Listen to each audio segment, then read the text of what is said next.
আমি আমার ইউটিউব চ্যানেলের পক্ষ থেকে আমার প্রাণপ্রিয় শিক্ষার্থীদের স্বাগত জানাচ্ছি।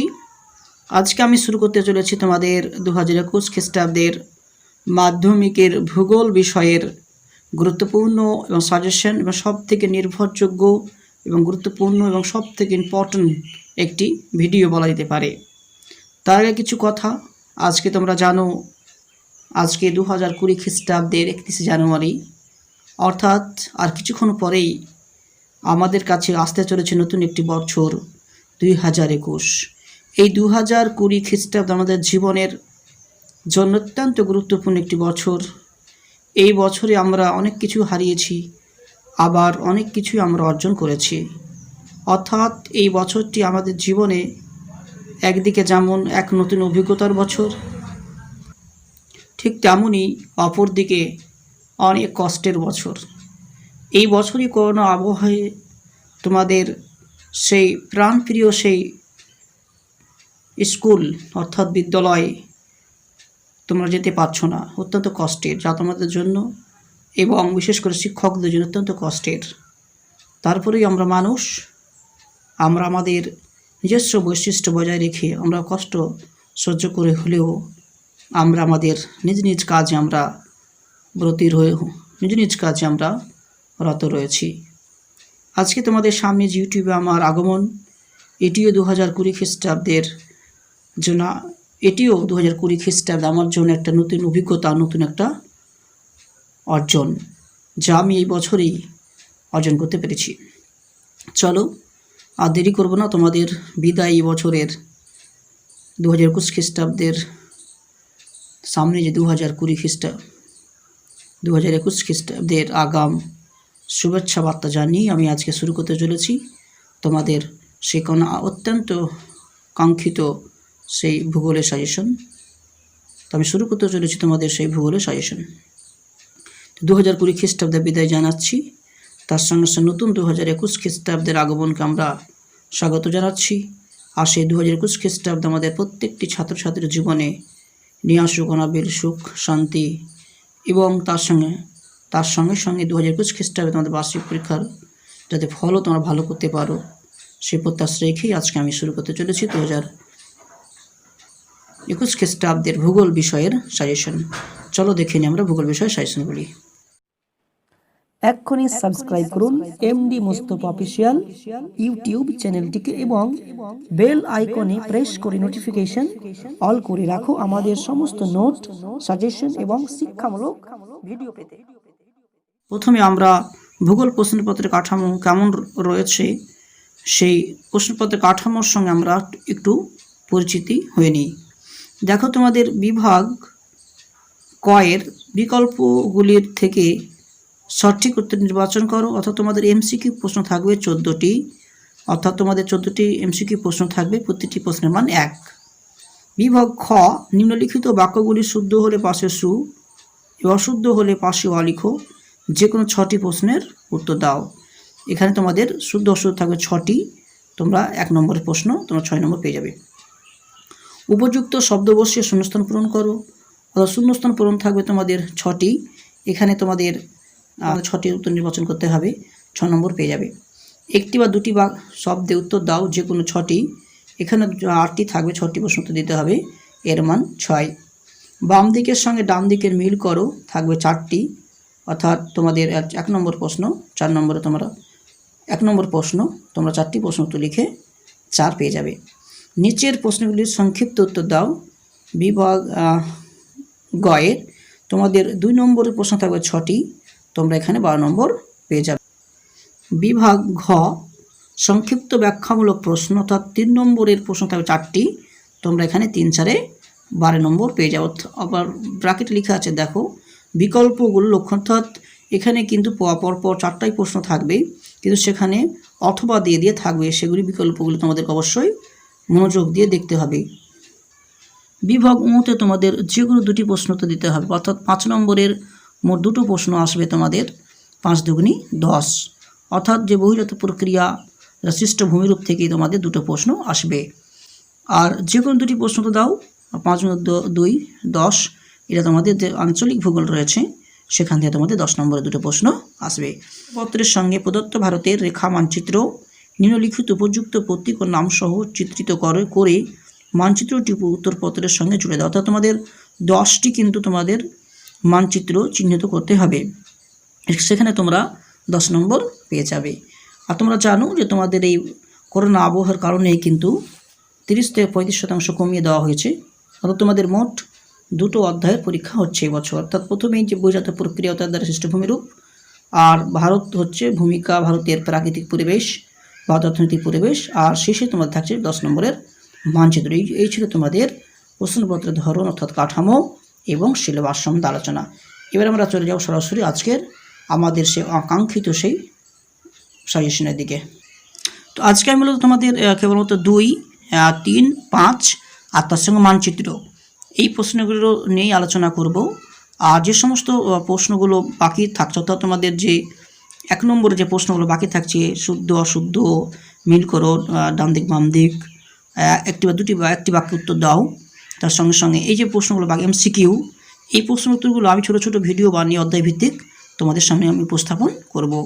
আর এই প্রসঙ্গে বলে রাখি, এর আগে আমি জীবন বিজ্ঞানের আমি সম্পূর্ণ সাজেশন দিয়েছি। তোমরা ডিসক্রিপশন বক্সে সেই লিঙ্ক দেওয়া থাকবে, সেই লিঙ্কে গিয়ে ক্লিক করে তোমরা কিন্তু সেই সাজেশন দেখে নাও। তোমাদের 2 নম্বর প্রশ্ন, বহির্জাত প্রক্রিয়া তার দ্বারা সৃষ্ট ভূমিরূপ। এখান থেকে তোমাদের 2 নম্বর প্রশ্নগুলো দেখে নাও। বহির্জাত প্রক্রিয়া কি, নগ্নিভবন কি, পর্যায়ন কি, নগ্নিভবন কি। এখানে যে বিভিন্ন উপবিভাগগুলো রয়েছে, নদীর বিভিন্ন কাজ থেকে করেছি, জলবিভাজিকা কি, ধারণ অববাহিকা, ষষ্ঠাঘাতের সূত্র কি, নদী অববাহিকা কি, ইয়াজু নদী কি, এ নদীর পূর্ণ যৌবন কি। হিমবাহর কাছ থেকে তোমার 2 নম্বর পড়তে হবে। হিমরেখা কি, হিমশৈল কি, বাগসুন্ড কি, ক্রেভাস কি, নেভে কি, ফিন কি, ভার্ভ কি, আর প্যাটারন স্টার হ্রদ কি, হিমানি সম্প্রপাত কি, নুনা টাকস কি, ঝুলন্ত উপত্যকা কি। বায়ু দ্বারা সৃষ্ট ভূমিরূপ থেকে দেখে নাও 2 নম্বর প্রশ্ন। বালিয়াডি কি, মরুদ্যান কি, বায়ু কোন কোন পদ্ধতিতে ক্ষয়কার্য করে, মরুকরণ কি, সিফ বালিয়াডি কি। ভারতের অবস্থান প্রশাসন বিভাগ থেকে দেখে নাও প্রশ্নগুলো। ভারতের ভূপ্রকৃতি থেকে 5.2 থেকে, ভাবর কি, তাল কি, কারোয়া কি, তরাই কি, কয়াল কি, পূর্বাঞ্চলী কি। তোমাদের ভারতের ভূপ্রকৃতি থেকে 2 নম্বর প্রশ্ন ছিল। 3 নম্বর 5.3 ভারতের জল সম্পদ থেকে দেখে নাও। দক্ষিণ ভারতের নদী পূর্ব বাহিনী কেন, জল সংরক্ষণের উদ্দেশ্য কি, নিত্যবহ খাল কি, ডিভিসি এর উদ্দেশ্য লেখো। ভারতের জলবায়ু থেকে আম্র বৃষ্টি কি, মৌসুমি বিস্ফোরণ কি, আধি কি, কালবৈশাখী কি, মোনেক্স কি, আশ্বিনের ঝড় কি, মৌসুমি বৃষ্টিপাতের ছেদ বা ব্রেক অফ মনসুন কি। ভারতের মৃত্তিকাতে দেখে নাও। লু কি, কারেওয়া কি, অপভূমি বা ব্যাডল্যান্ড কি, শারীরবৃত্তীয় শুষ্ক মাটি কি, চরপুরি কি। ভারতের স্বাভাবিক উদ্ভিদ দেখে নাও 2 নম্বর প্রশ্ন। স্বাভাবিক উদ্ভিদ কি, আলপীয় উদ্ভিদ কি, শোলা বা ভূমি কি, কৃষি বনসৃজনের উদ্দেশ্য কি, সামাজিক বনসৃজনের উদ্দেশ্য কি, যৌথ বন ব্যবস্থাপনা বা JFM কি। ভারতের কৃষি থেকে দেখে নাও 5.7 কৃষিকাজ কাকে বলে, বাগিচা ফসল কাকে বলে, শস্য বর্তন কৃষি কাকে বলে, জায়দ শস্য কি, ইন্টারকালচার বা আন্তঃকৃষি কি, অর্থকারী ফসল কি, তন্তু ফসল কি, জীবিকা সভা ভিত্তিক কৃষি কি, ধাপ চাষের গুরুত্ব। ভারতীয় শিল্প থেকে 2 নম্বর প্রশ্ন দেখে নাও। তথ্য প্রযুক্তি শিল্প কি, লৌহ ইস্পাত শিল্পে কি কি কাঁচামাল লাগে, 2টি রেল, জাহাজ, মোটর গাড়ি নির্মাণ কেন্দ্রের নাম লিখো। বিশুদ্ধ কাঁচামাল কি, অবিশুদ্ধ কাঁচামাল কি। ভারতের সরকারি বেসরকারি লৌহ ইস্পাত কেন্দ্রের নাম লিখো। ভারতের 2টি কৃষি ও 2টি খনিভিত্তিক শিল্পের নাম করো। ভারতের কয়লা কেন্দ্রিক ও বন্দর কেন্দ্রিক লৌহ ইস্পাত কেন্দ্র কি। পূর্ব পশ্চিম ভারতের পেট্রো রসায়ন কেন্দ্রের নাম কি। ইঞ্জিনিয়ারিং শিল্প পণ্য সূচক কি। ভারত জনসংখ্যা থেকে দেখে না 2 নম্বর প্রশ্ন। জন্মহার কি, মৃত্যুহার কি। স্থিতিশীল উন্নয়ন বা ধারণযোগ্য উন্নয়ন কি, জনবিস্ফোরণ কি, মেগা সিটি কি, জনসংখ্যার বৃদ্ধি কি, জনসংখ্যার অভিক্ষেপ কি, 10 ভারতের পরিবহন ও যোগাযোগ ব্যবস্থা, এটা শেষ তোমাদের প্রশ্ন। যোগাযোগ কি? পোতাশ্রয় কি? শিপিং লাইন ও শিপিং লেন কি? ইন্টারনেটের গুরুত্ব কি? আউটসোর্সিং কি? পদভূমি কি? এবার আমরা 3 নম্বরের গুরুত্বপূর্ণ প্রশ্নগুলো আমরা দেখে নেব। বহিরাগত প্রক্রিয়ার প্রথমে দেখতে পাচ্ছ তোমরা, আরোহণ ও অবরোহণের পদ্ধতির পার্থক্য কি? 3 নম্বর প্রশ্ন। নদীর বিভিন্ন কাছ থেকে দেখে নাও। গিরিখাত ও ক্যানিয়নের পার্থক্য কি? পলল শঙ্কু পলল ব্যাজনীর পার্থক্য লেখো। বদ্বীপ গঠনে অনুকূল পরিবেশ আলোচনা করো। বদ্বীপের শ্রেণীবিভাগ করো। জলপ্রপাতের উৎপত্তির কারণ লেখো। কী কী প্রক্রিয়ায় নদী ক্ষয়কাজ করে? এবার হিমবাহ দেখে নেব আমরা। 1.3 রসে মতানে ও ড্রামলিন এর পার্থক্য লেখো। মহাদেশীয় উপত্যকা ও হিমবাহ উপত্যকা পার্থক্য লেখো। গ্রাব রেখা কি? বায়ুর কাছ দিক থেকে দেখানো প্রশ্ন।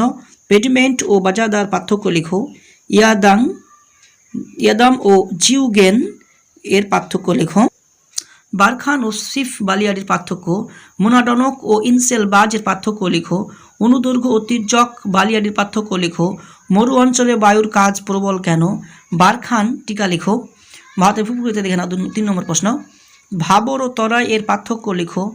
মালনাদ ও ময়দানের পার্থক্য লেখো। এই ডেকান ট্রাপ কি? পূর্ব উপকূল ও পশ্চিম উপকূলের পার্থক্যগুলি লেখো। 5.3 দেখো। বৃষ্টির জলে সংরক্ষণে তামিলনাড়ুর ভূমিকা কি? বৃষ্টির জল সংরক্ষণে তামিলনাড়ুর ভূমিকা লেখো। নর্মদা ও তাপ্তি নদীর মোহনায় বদ্বীপ নেই কেন? ভারত জলবায়ুতে দেখে নাও। করমণ্ডল অঞ্চলে বছরে 2 বার বৃষ্টি হয় কেন? ভারতের শীতকালে শুষ্ক কেন? ভারতে প্রায় খরা ও বন্যার কারণ কি? ভারতের মৃত্তিকার দিক দেখে নাও। ভাঙ্গর ও খাদারের পার্থক্য লেখো। কৃষ্ণ ও ল্যাটেরাইট মাটির পার্থক্য লেখো। মাটির সংরক্ষণের উপায়গুলি লেখো। ঝুম চাষের প্রভাব লেখো। ভারতের স্বাভাবিক উদ্ভিদে দেখে নাও। বনভূমির সংরক্ষণের প্রয়োজনীয়তা কেন? বন সংরক্ষণের উপায় বা পদ্ধতিগুলি লেখো। ম্যানগ্রোভ অরণ্য কি? ভারতের কৃষি থেকে খারিফ শস্য রবি শস্যের পার্থক্য লেখো। ভারতীয় কৃষির সমস্যা লেখো। ধাপ চাষ ও ফালি চাষের পার্থক্য লেখো। সবুজ বিপ্লবের ফলাফলগুলি লিখো। সিঙ্গাপুরকে ভারতের রুড় বলা হয় কেন? আহমেদাবাদকে ভারতের ম্যানচেস্টার বলা হয় কেন? পেট্রো রসায়নকে উদীয়মান শিল্প বলা হয় কেন? ভারতীয় শিল্প গড়ে ওঠার ক্ষেত্রে কাঁচামালের প্রভাব লেখো। লৌহ ইস্পাত শিল্প সকল শিল্পের মেরুদণ্ড কেন? ভারতে পেট্রো রসায়ন শিল্পে গুরুত্ব লেখো। ভারতের জনসংখ্যাতে দেখে নাও। ভারতের শহর বা নগর গড়ে ওঠার কারণ লেখো। ভারতে জনসংখ্যা বৃদ্ধির কারণগুলি লেখো। ভারতে পরিবহন ও যোগাযোগ ব্যবস্থা থেকে প্রশ্ন দেখে নাও। পরিবহন ও যোগাযোগের পার্থক্য লেখো। জলপথকে উন্নয়নের জীবনরেখা কেন বলে? ভারতের অর্থনৈতিক উন্নয়নে রেলপথের ভূমিকা লেখো। এই ছিল তোমাদের 3 নম্বরের প্রশ্ন। এবার আমরা দেখে নেব 5 নম্বরের প্রশ্নগুলি। বহিরাগত প্রক্রিয়া তার দ্বারা সৃষ্ট ভূমিরূপ। আর 5 নম্বর প্রশ্ন। প্রথম, নদীর ক্ষয়জাত 3টি ভূমিরূপ চিত্রসহ বর্ণনা করো। বায়ুর ক্ষয়কার্যের ফলে 3টি ভূমিরূপের বিবরণ দাও। মরু অঞ্চলে বায়ু জলধারার শিলারূপের বিবরণ দাও। নদীর সঞ্চয়জাত 3টি ভূমিরূপ চিত্রসহ বিবরণ দাও। পৃথিবীব্যাপী জলবায়ু পরিবর্তনে গঙ্গা, পদ্মা, মেঘনা বা সুন্দরবনের উপর কীরূপ প্রভাব ফেলেছিল?